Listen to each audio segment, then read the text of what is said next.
Foreword to the I-Ching, written by Carl Gustav Jung in 1949, produced by the Jungian Aion. Since I am not a sinologue, a foreword to the Book of Changes from my hand must be a testimonial of my individual experience with this great and singular book.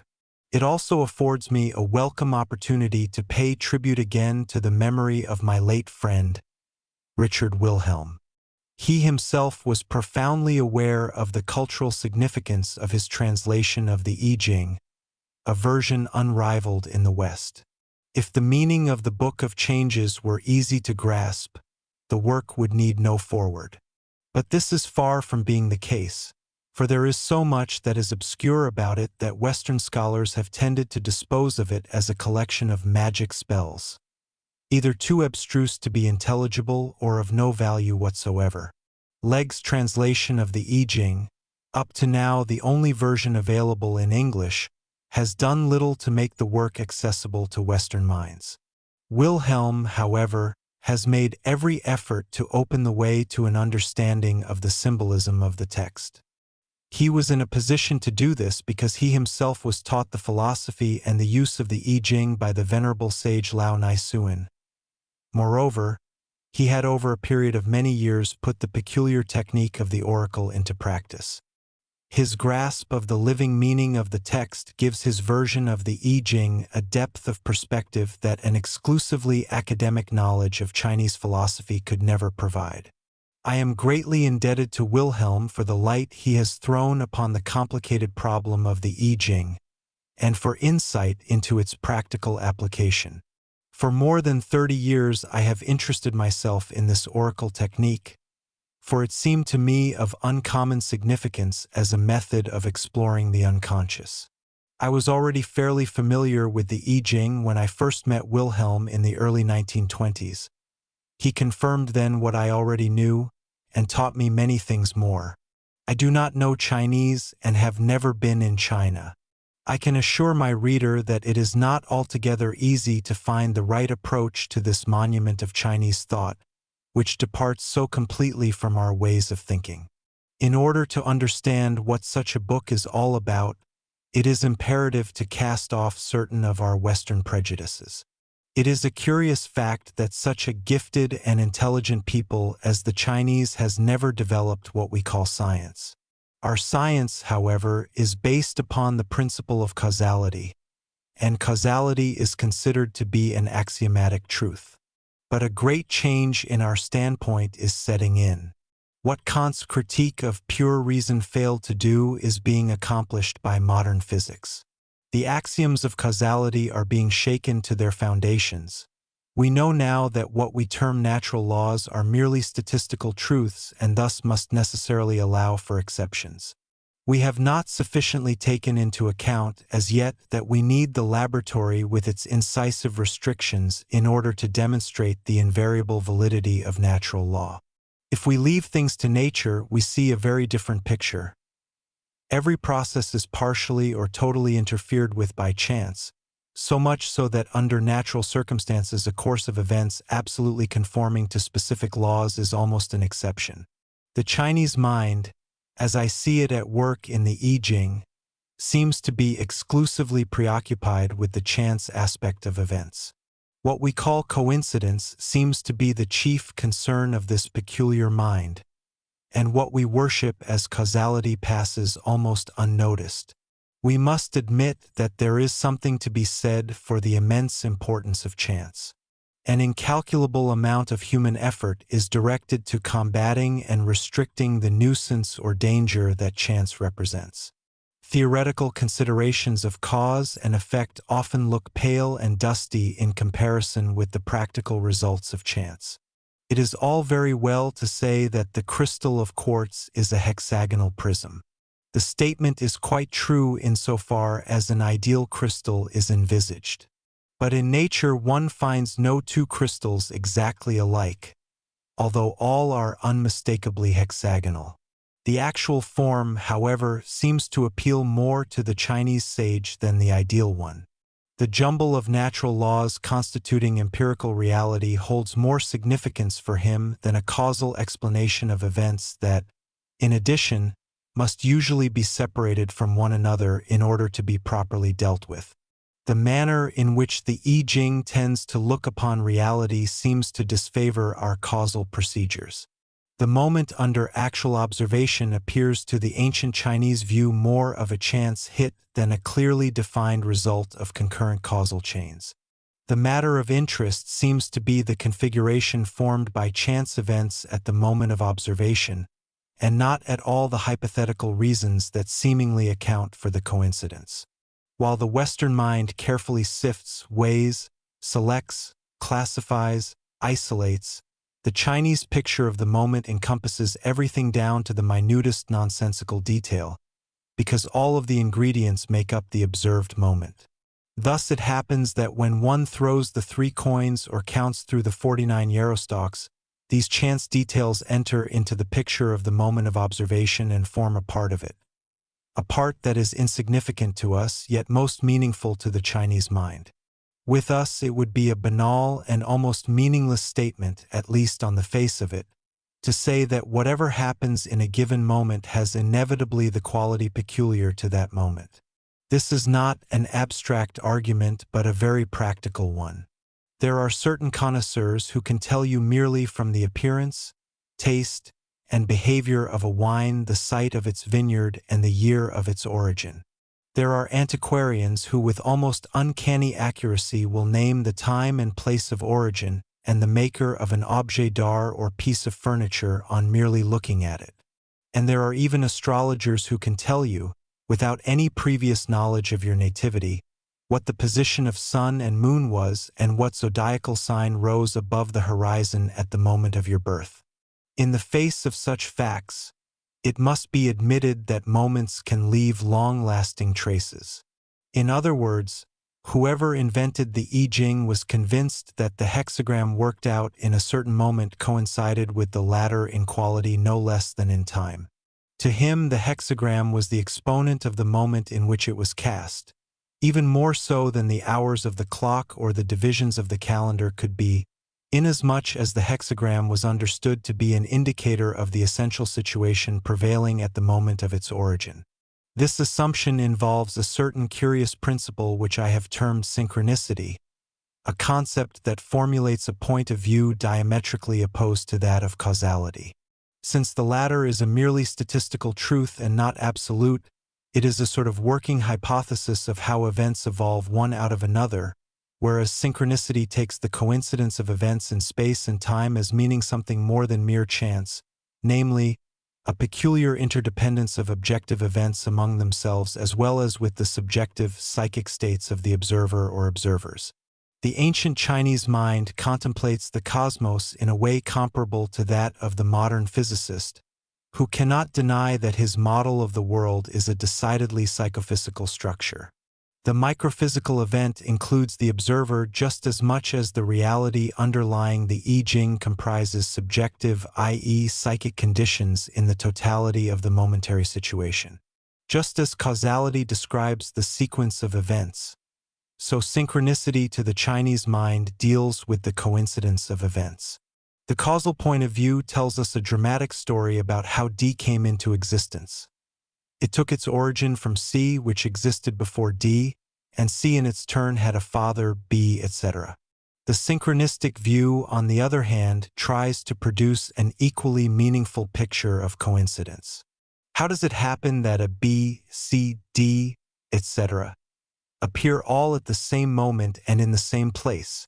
It happens in the first place because the physical events A and B are of the same quality as the psychic events C and D, and further because all are the exponents of one and the same momentary situation.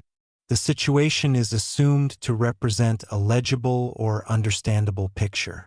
Now the 64 hexagrams of the I-Ching are the instrument by which the meaning of 64 different yet typical situations can be determined. These interpretations are equivalent to causal explanations. Causal connection can be determined statistically and can be subjected to experiment. Inasmuch as situations are unique and cannot be repeated, experimenting with synchronicity seems to be impossible under ordinary conditions. In the I-Ching, the only criterion of the validity of synchronicity is the observer's opinion that the text of the hexagram amounts to a true rendering of his psychic condition. It is assumed that the fall of the coins or the result of the division of the bundle of yarostocks is what it necessarily must be in a given situation, inasmuch as anything happening at that moment belongs to it as an indispensable part of the picture. If a handful of matches is thrown to the floor, they form the pattern characteristic of that moment. But such an obvious truth as this reveals its meaningful nature only if it is possible to read the pattern and to verify its interpretation, partly by the observer's knowledge of the subjective and objective situation, partly by the character of subsequent events. It is obviously not a procedure that appeals to a critical mind used to experimental verification of facts or to factual evidence. But for someone who likes to look at the world at the angle from which ancient China saw it, the I-Ching may have some attraction. My argument as outlined above has of course never entered a Chinese mind. On the contrary, according to the old tradition, it is spiritual agencies, acting in a mysterious way, that make the yarostocks give a meaningful answer. These powers form, as it were, the living soul of the book.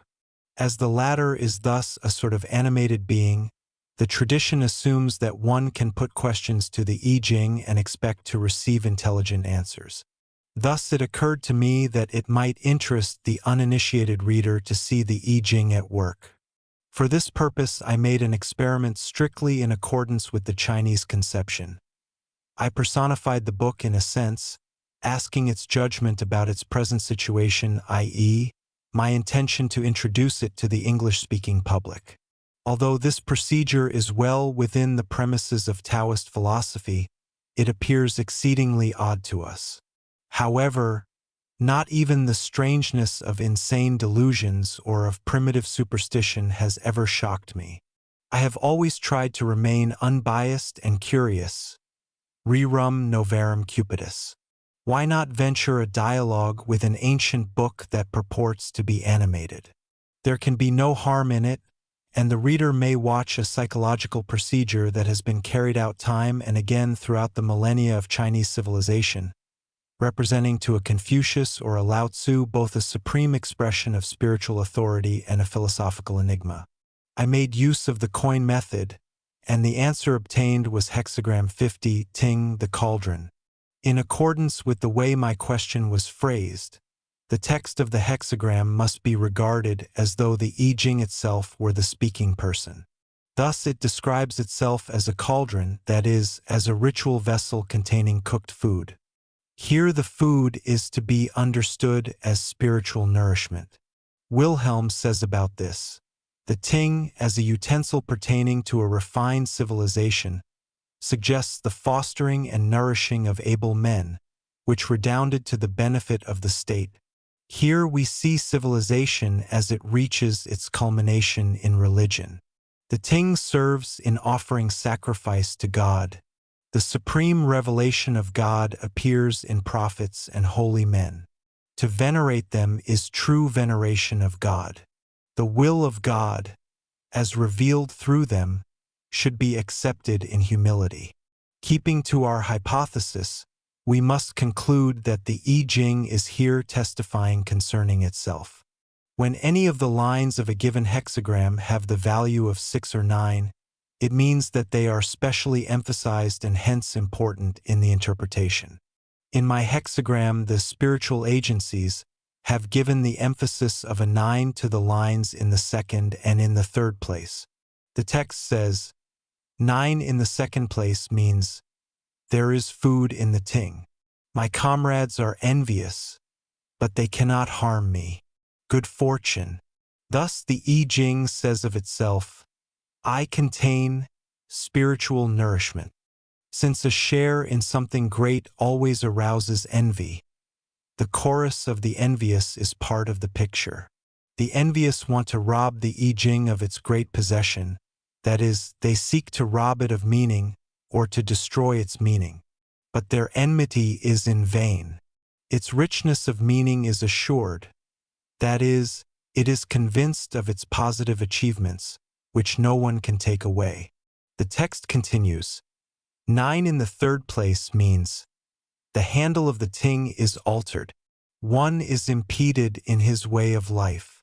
The fat of the pheasant is not eaten. Once rain falls, remorse is spent. Good fortune comes in the end. The handle, German Griff, is the part by which the ting can be grasped, Gegraphen. Thus it signifies the concept Begriff one has of the I-Ching, the ting. In the course of time, this concept has apparently changed, so that today we can no longer grasp Begriffen the I-Ching. Thus, one is impeded in his way of life. We are no longer supported by the wise counsel and deep insight of the oracle. Therefore, we no longer find our way through the mazes of fate and the obscurities of our own natures. The fat of the pheasant, that is, the best and richest part of a good dish, is no longer eaten. But when the thirsty earth finally receives rain again, that is, when this state of want has been overcome, remorse, that is, sorrow over the loss of wisdom, is ended, and then comes the longed-for opportunity. Wilhelm comments, this describes a man who, in a highly evolved civilization, finds himself in a place where no one notices or recognizes him. This is a severe block to his effectiveness.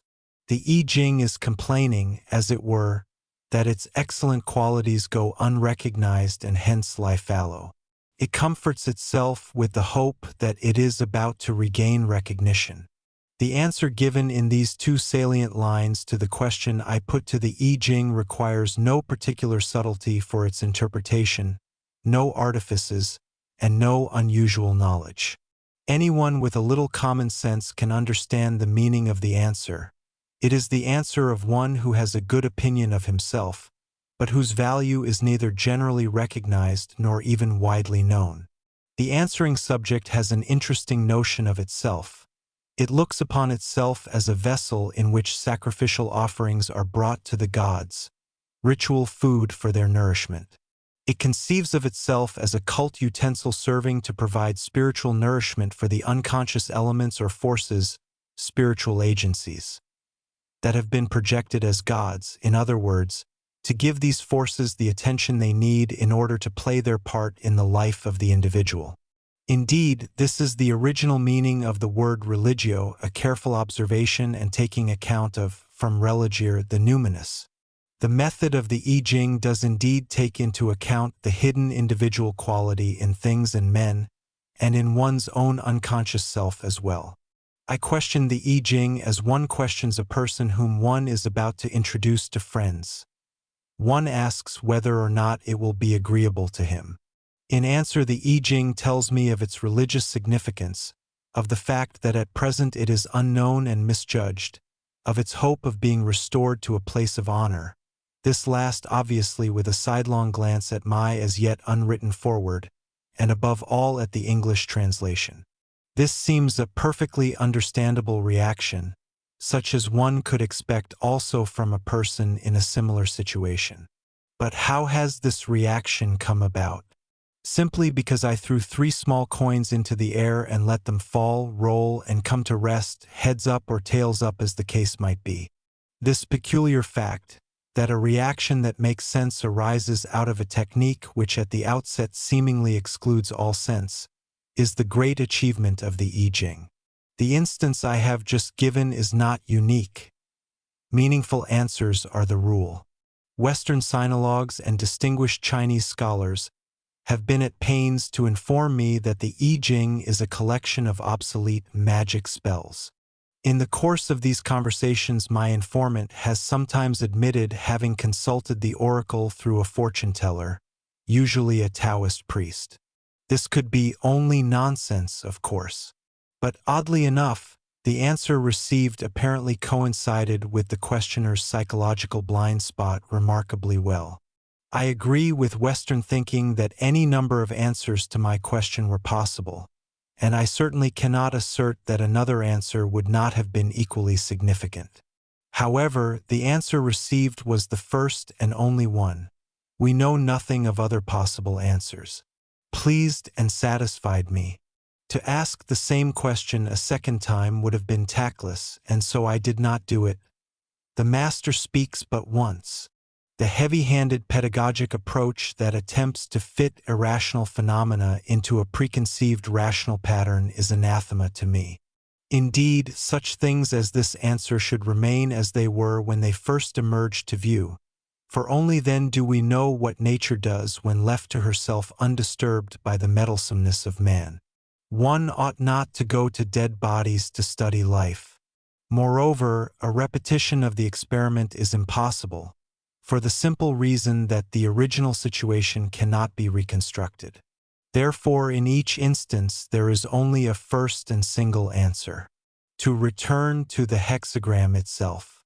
There is nothing strange in the fact that all of Ting, the cauldron, amplifies the themes announced by the two salient lines.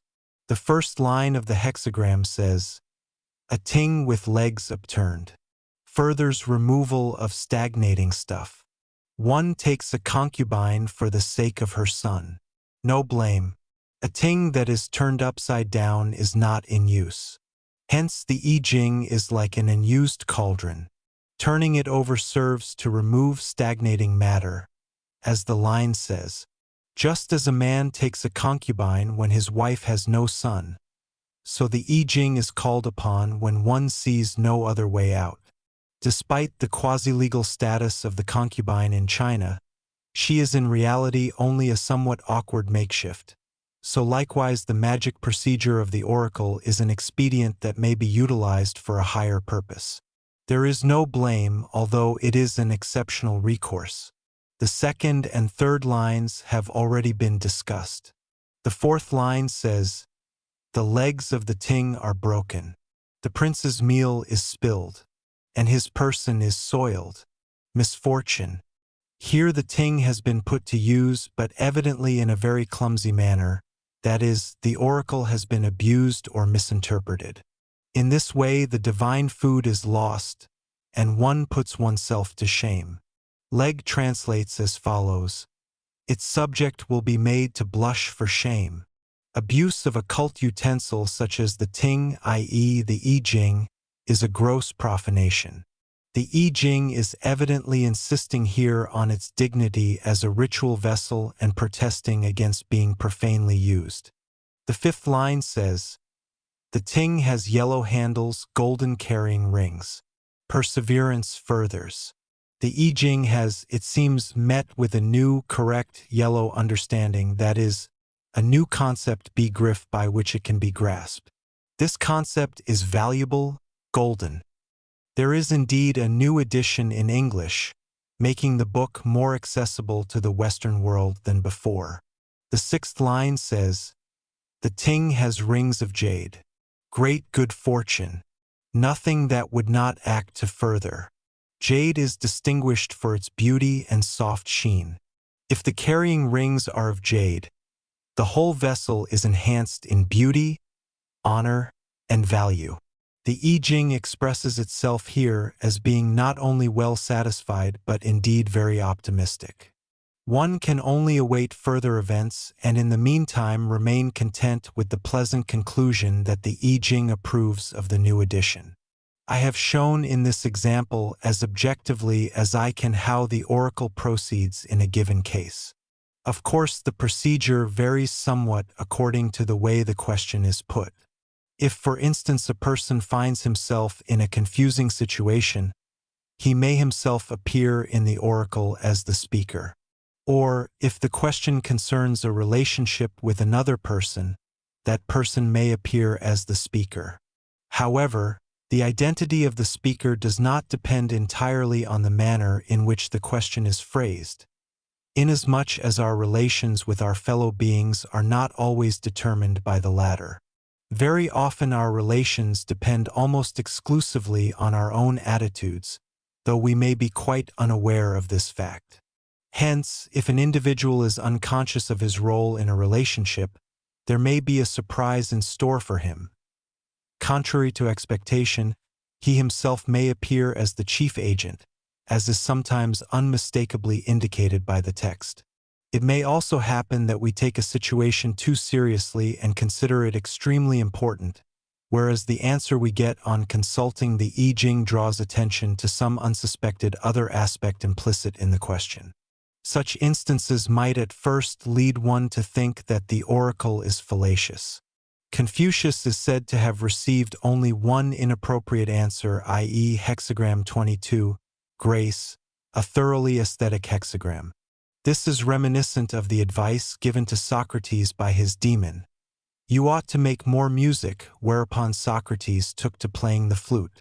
Confucius and Socrates compete for first place as far as rationality and a pedagogic attitude to life are concerned, but it is unlikely that either of them occupied himself with lending grace to the beard on his chin, as the second line of this hexagram advises. Unfortunately, reason and pedagogy often lack charm and grace, and so the oracle may not have been wrong after all. To come back once more to our hexagram. Though the I-Ching not only seems to be satisfied with its new addition, but even expresses emphatic optimism, this still does not foretell anything about the effect it will have on the public it is intended to reach. Since we have in our hexagram two yang lines stressed by the numerical value 9, we are in a position to find out what sort of prognosis the I-Ching makes for itself. Lines designated by a 6 or a 9 have, according to the ancient conception, an inner tension so great as to cause them to change into their opposites, that is, yang into yin and vice versa. Through this change we obtain in the present instance hexagram 35, chin progress. The subject of this hexagram is someone who meets with all sorts of vicissitudes of fortune in his climb upward, and the text describes how he should behave. The I-Ching is in this same situation. It rises like the sun and declares itself, but it is rebuffed and finds no confidence. It is progressing, but in sorrow. However, one obtains great happiness from one's ancestress. Psychology can help us to elucidate this obscure passage. In dreams and fairy tales, the grandmother or ancestress often represents the unconscious, because the latter in a man contains the feminine component of the psyche. If the I-Ching is not accepted by the conscious, at least the unconscious meets it halfway, for the I-Ching is more closely connected with the unconscious than with the rational attitude of consciousness. Since the unconscious is often represented in dreams by a feminine figure, this may be the explanation here. The feminine person might be the translator, who has given the book her maternal care, and this might easily appear to the I-Ching a great happiness. It anticipates general understanding, but is afraid of misuse, progress like a hamster, but it is mindful of the admonition, take not gain and loss to heart. It remains free of partisan motives. It does not thrust itself on anyone. The I-Ching therefore faces its future on the American book market calmly and expresses itself here just about as any reasonable person would in regard to the fate of so controversial a work. This prediction is so very reasonable and full of common sense that it would be hard to think of a more fitting answer. All this happened before I had written the foregoing paragraphs. When I reached this point, I wished to know the attitude of the I-Ching to the new situation. The state of things had been altered by what I had written, inasmuch as I myself had now entered upon the scene, and I therefore expected to hear something referring to my own action. I must confess that I had not been feeling too happy in the course of writing this foreword, for, as a person with a sense of responsibility towards science, I am not in the habit of asserting something I cannot prove or at least present as acceptable to reason. It is a dubious task indeed to try to introduce a collection of archaic magic spells to a critical modern public with the idea of making them more or less acceptable. I have undertaken it because I myself think that there is more to the ancient Chinese way of thinking than meets the eye. But it is embarrassing to me that I must appeal to the goodwill and imagination of the reader, instead of giving him conclusive proofs and scientifically watertight explanations. Unfortunately, I am only too well aware of the arguments that can be brought against this age-old oracle technique. We are not even certain that the ship that is to carry us over the unknown seas has not sprung a leak somewhere. May not the old text be corrupt? Is Wilhelm's translation accurate? Are we not self-deluded in our explanations?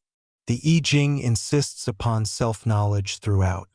The method by which this is to be achieved is open to every kind of misuse, and is therefore not for the frivolous-minded and immature, nor is it for intellectualists and rationalists. It is appropriate only for thoughtful and reflective people who like to think about what they do and what happens to them, a predilection not to be confused with the morbid brooding of the hypochondriac. As I have indicated above, I have no answer to the multitude of problems that arise when we seek to harmonize the oracle of the I-Ching with our accepted scientific canons. But needless to say, nothing occult is to be inferred.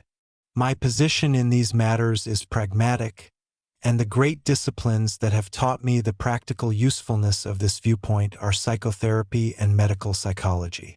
Probably in no other field do we have to reckon with so many unknown quantities, and nowhere else do we become more accustomed to adopting methods that work even though for a long time we may not know why they work.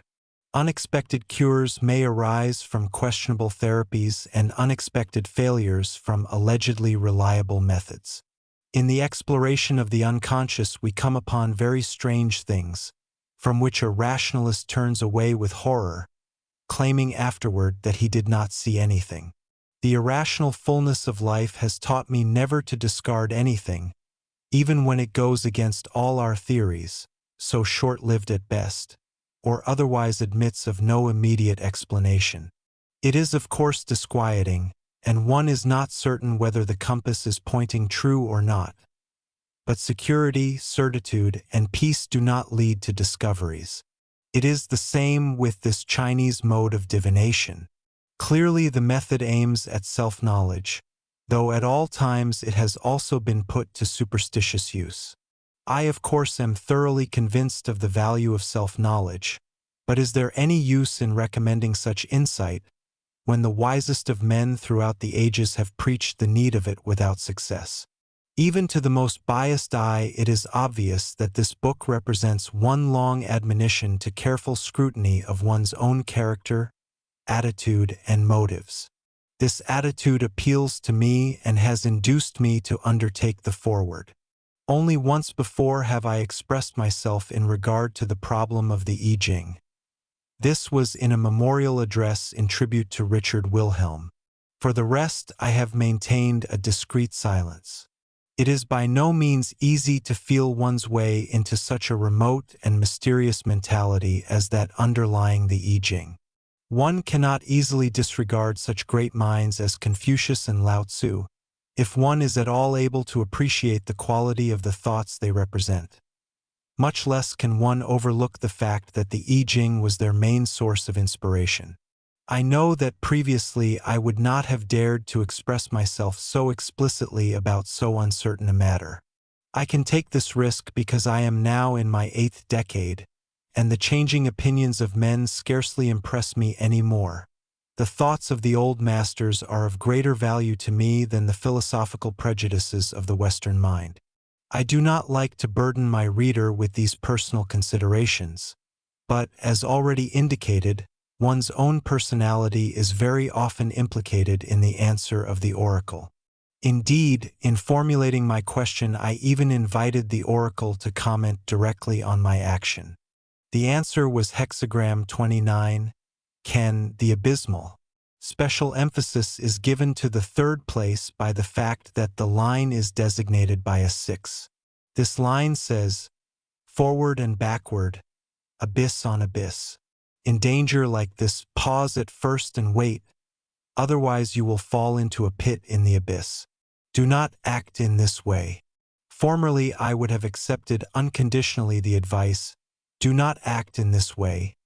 and would have refused to give my opinion of the I-Ching, for the sole reason that I had none. But now the council may serve as an example of the way in which the I-Ching functions.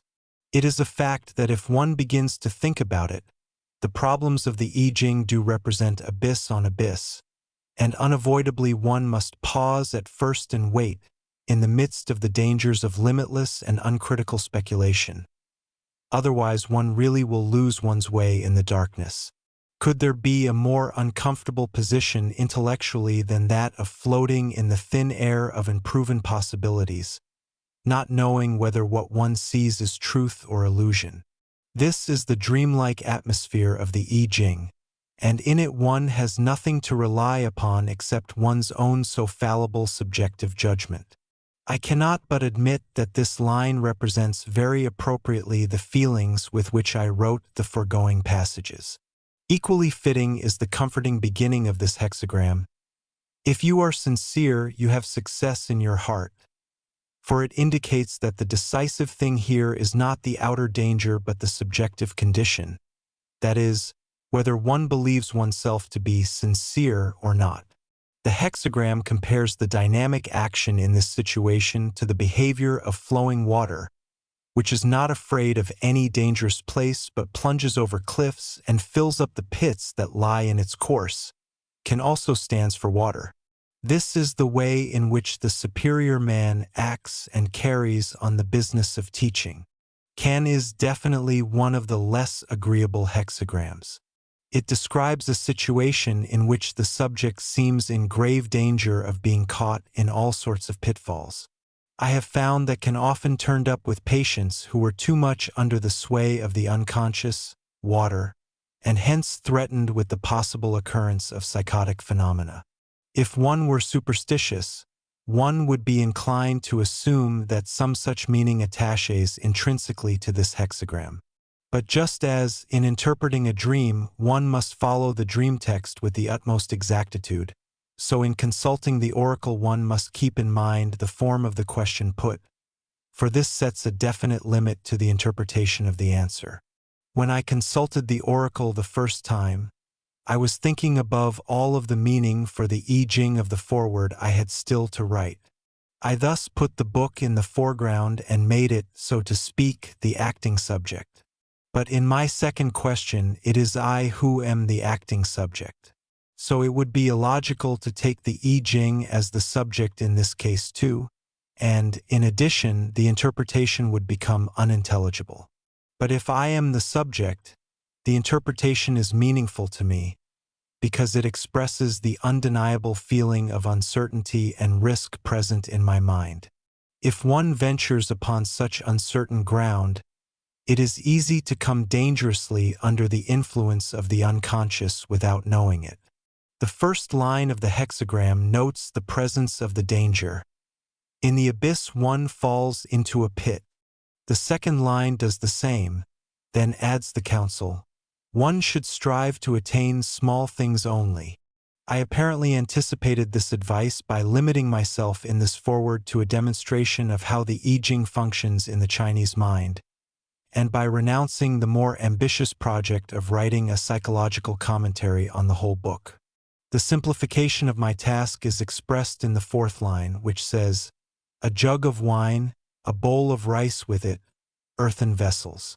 Simply handed in through the window. There is certainly no blame in this." Wilhelm makes the following comment here. Although as a rule it is customary for an official to present certain introductory gifts and recommendations before he is appointed, here everything is simplified to the utmost. The gifts are insignificant. There is no one to sponsor him. He introduces himself. Yet all this need not be humiliating if only there is the honest intention of mutual help in danger. The fifth line continues the theme of limitation. If one studies the nature of water, one sees that it fills a pit only to the rim and then flows on.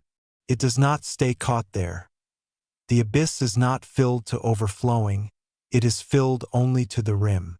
But if tempted by the danger, and just because of the uncertainty, one were to insist on forcing conviction by special efforts, such as elaborate commentaries and the like, one would only be bogged down in the difficulty, which the top line describes very accurately as a tied-up and caged-in condition. Indeed, the last line often shows the consequences that result when one does not take the meaning of the hexagram to heart. In our hexagram, we have a 6 in the third place. This yin line of mounting tension changes into a yang line and thus produces a new hexagram showing a new possibility or tendency. We now have hexagram 48, Jing, the well. The water hole no longer means danger, however, but rather something beneficial, a well. Thus, the superior man encourages the people at their work and exhorts them to help one another. The image of people helping one another would seem to refer to the reconstruction of the well, for it is broken down and full of mud. Not even animals drink from it. There are fishes living in it, and one can catch these, but the well is not used for drinking, that is, for human needs. This description is reminiscent of the overturned and unused ting that is to receive a new handle. Moreover, like the ting, the well is cleaned, but no one drinks from it. This is my heart's sorrow, for one might draw from it. The dangerous waterhole or abyss pointed to the I-Ching, and so does the well, but the latter has a positive meaning. It contains the waters of life. It should be restored to use. But one has no concept, begriff of it, no utensil with which to carry the water. The jug is broken and leaks. The ting needs new handles and carrying rings by which to grasp it, and so also the well must be newly lined, for it contains a clear, cold spring from which one can drink. One may draw water from it, because it is dependable.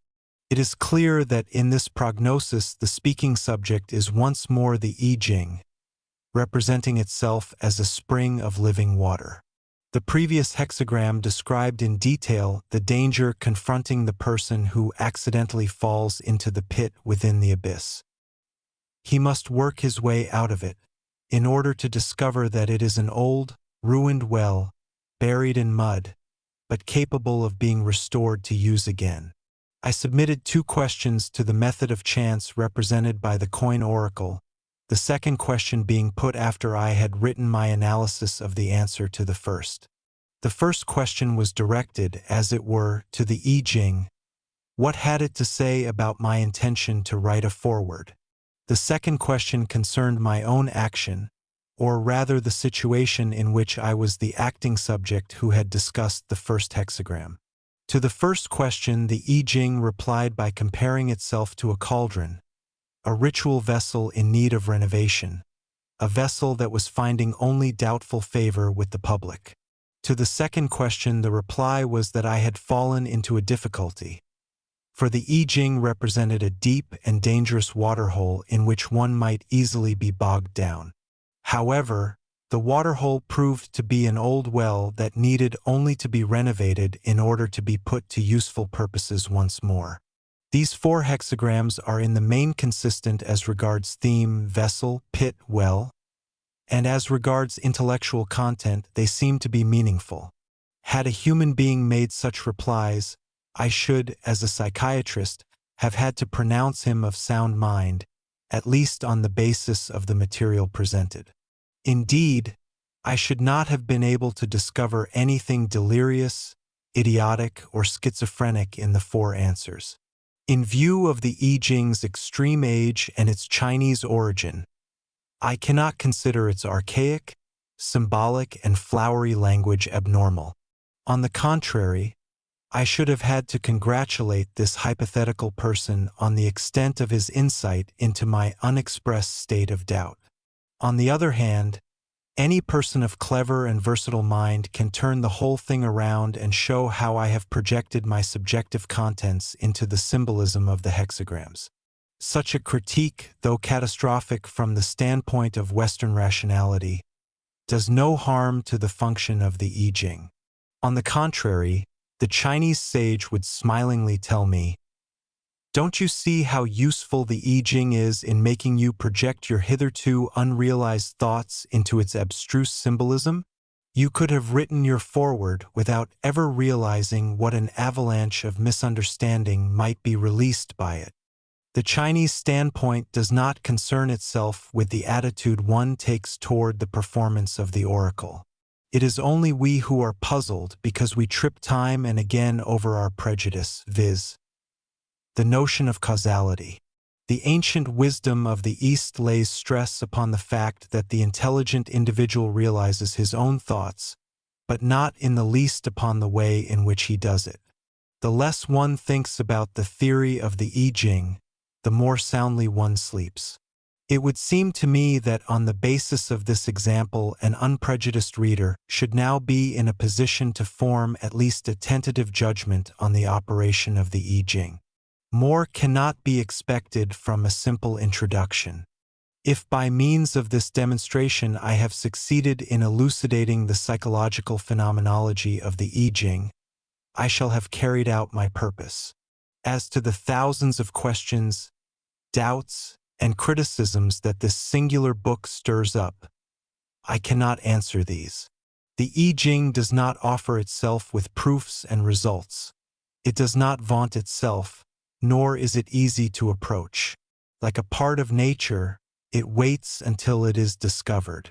It offers neither facts nor power, but for lovers of self-knowledge, of wisdom, if there be such, it seems to be the right book. To one person its spirit appears as clear as day, to another shadowy as twilight, to a third dark as night. He who is not pleased by it does not have to use it, and he who is against it is not obliged to find it true. Let it go forth into the world for the benefit of those who can discern its meaning.